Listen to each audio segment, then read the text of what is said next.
This is Mr. Eugene, and today we're talking about something that most men in this audience have never been directly invited to consider. Not their relationships, not their finances, not their purpose or their health or their future plans. Themselves, how they actually feel about themselves.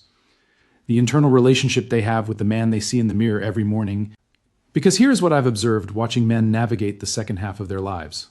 The ones who struggle most are not the ones who failed at everything. They're the ones who succeeded at giving, who were genuinely good at providing, protecting, showing up, sacrificing, building for others, who spent decades being exactly what everyone around them needed, and somewhere in all of that giving, they lost the thread back to themselves, lost the sense of who they were outside of what they provided, lost the ability to value themselves independent of what they were producing for someone else. And then the marriage ended, or the children left, or the career wound down, or the relationship they'd given everything to turned out not to value what they gave. And they were left standing with all that capacity for giving and nobody left to give it to. And the question underneath everything, the question most men in this position never ask directly because asking it feels self-indulgent or weak, is do I actually like who I am? Do I value myself? Not as a provider, not as a father or husband or employee, as a man, as a person, as the specific human being I've become after everything I've been through. For most men over 50 who've lived the way your audience has lived, the honest answer to that question is complicated, often painful, often revealing of a relationship with themselves that has been badly neglected for a very long time. Today I'm talking about how good men rebuild that relationship, how they learn to value themselves again after years of defining their worth entirely through what they gave to others, and why this work, as uncomfortable as it is for men to do, is the foundation of everything else. Let me start with why this matters more than most men think it does. Wherever you go, you take yourself with you.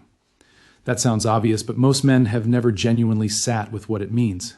Every experience you have, every relationship you enter, every morning you wake up, you experience all of it through the filter of how you feel about yourself. If that filter is contaminated by self-contempt, by a harsh internal voice that minimizes everything you do right and amplifies everything you do wrong, then even genuinely good circumstances get colored by that contamination. You can have financial stability and still feel like a failure.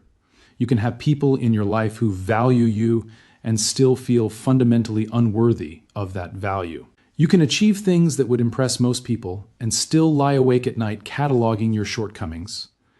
The external circumstances don't fix the internal relationship. Men spend enormous energy trying to arrange their external world in ways that will make them feel okay about themselves. Better job, more money, better relationship, more success, more achievement. And it never fully works, because the internal relationship with yourself is not determined by external results. It's determined by the quality of how you treat yourself inside your own head every day. Most men have never been taught this. We're never given permission to consider it. We're raised to believe that self-focus is weakness, that caring about your own internal state is indulgent, that a real man gets on with it and stops worrying about how he feels about himself. So they never developed the internal relationship, never learned to value themselves independent of performance, never built the foundation that would allow them to weather loss, failure, or the inevitable transitions of a long life without being completely destabilized. And when the losses come, and they always come, when the marriage fails, or the career ends, or the health changes, or the children leave, or the relationship they built their identity around disappears, they have nothing internal to stand on. They've invested everything outward and built nothing inward.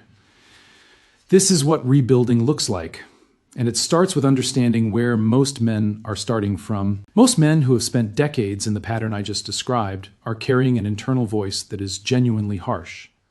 Not just realistic or appropriately self-critical, harsh. Relentlessly focused on failure, inadequacy, and falling short. Every mistake gets amplified, every success gets minimized, every flaw gets cataloged and rehearsed, every achievement gets immediately discounted with yes, but. You got the promotion, but you should have gotten it 5 years earlier. You're a good father, but you weren't present enough when they were young. You've rebuilt financially, but you should never have lost it in the first place. You're doing better, but it's too late to really matter now. This voice feels like honesty. Feels like accurate self-assessment. Feels like keeping yourself accountable. It's not. It's damage.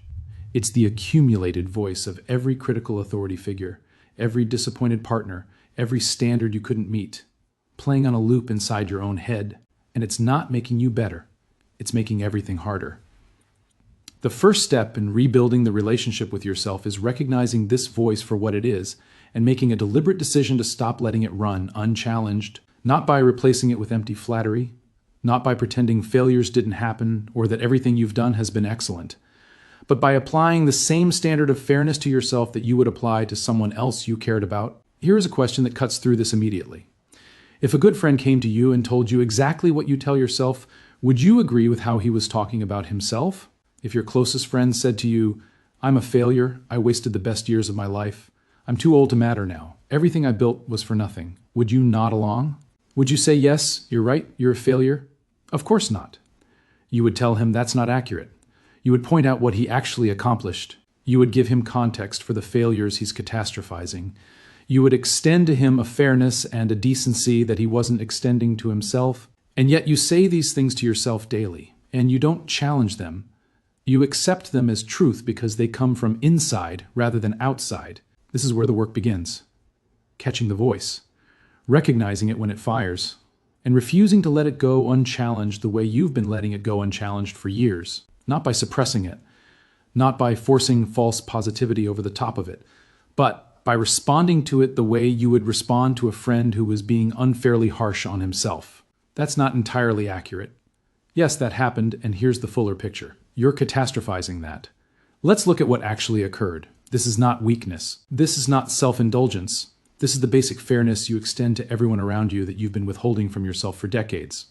The second step is beginning to speak to yourself with something closer to the voice of a fair witness, someone who sees both the failures and the successes accurately, who neither catastrophizes the bad nor dismisses the good, who calls things what they actually are rather than what the harsh internal voice insists they are. This is deeply uncomfortable for men who are raised to believe that any positive self-acknowledgement is arrogance, who were taught that humility means constant self-minimization, who learned that accepting credit for what they did right was somehow a character flaw.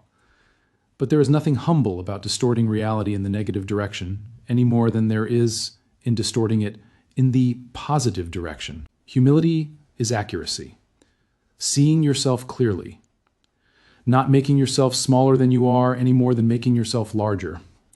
When you did something well today, acknowledge it, not to inflate your ego, because it's true. And your internal relationship with yourself deserves the same honesty you'd apply to anything else. You handled that difficult situation with more patience than most men would have managed. That's true. Acknowledge it. You showed up for someone who needed you even when you were exhausted yourself. That's real. Give it its proper weight. You built something over 30 years that provided stability and security for people who depended on you. That matters. The fact that it ended doesn't erase what it was. Accurate acknowledgement of what you actually did right is not arrogance. It's the foundation of a fair internal relationship with yourself. And without that foundation, everything else you try to build stands on sand. The third step is perhaps the most practical and the most powerful. Begin acting in ways that make you easier to respect.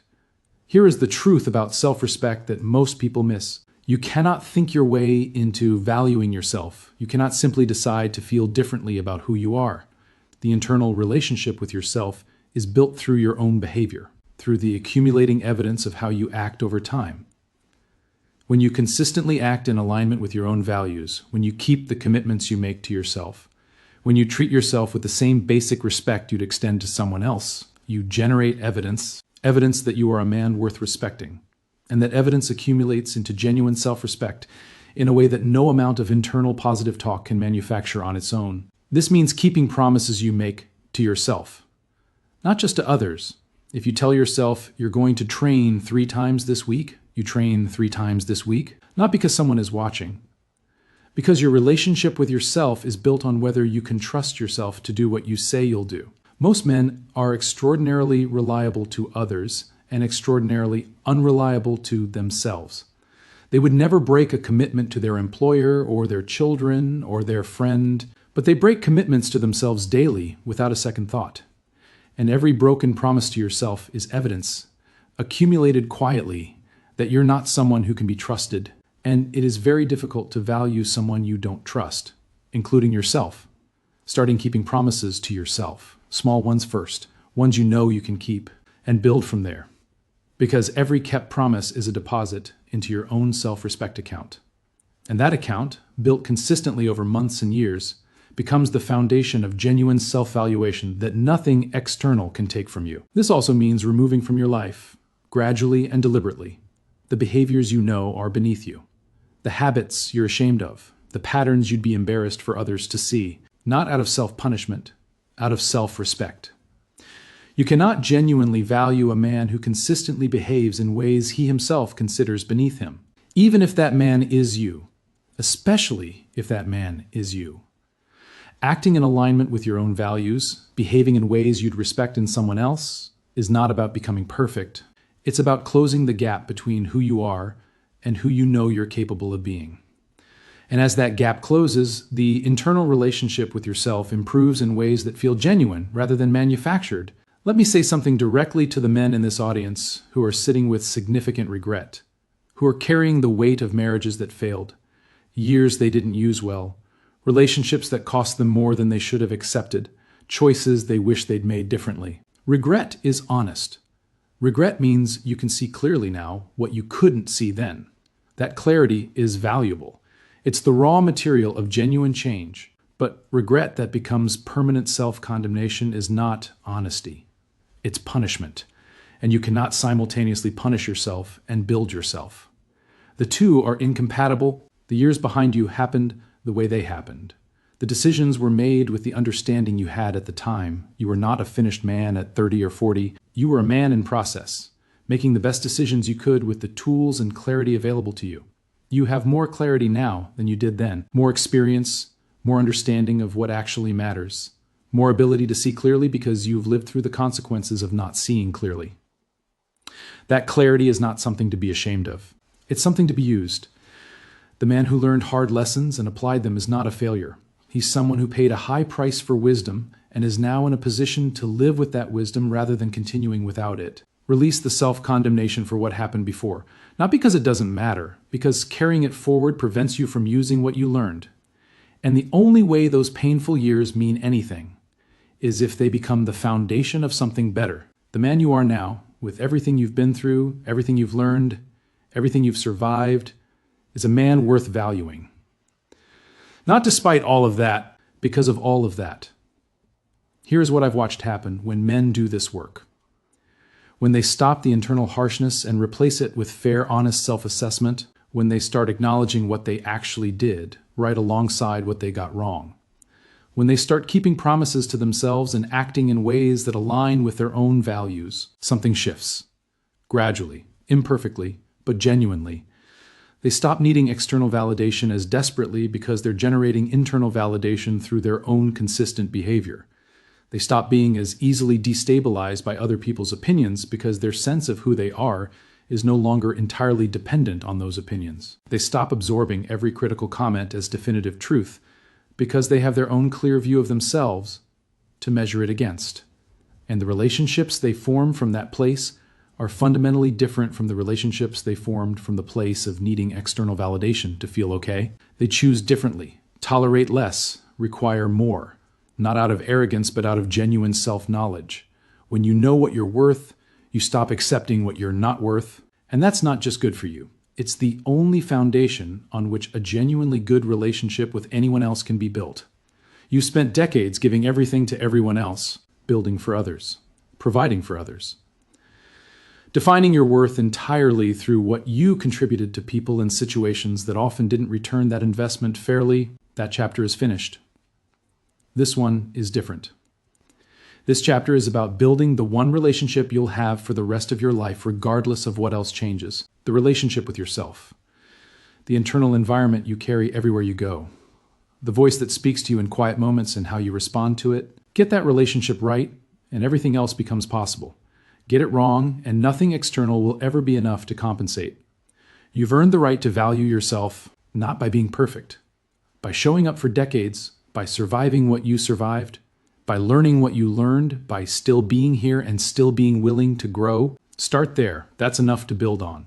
Men, how many of you have spent more time valuing what you provide than valuing who you actually are? Subscribe for the honest conversations that help good men rebuild from the inside out.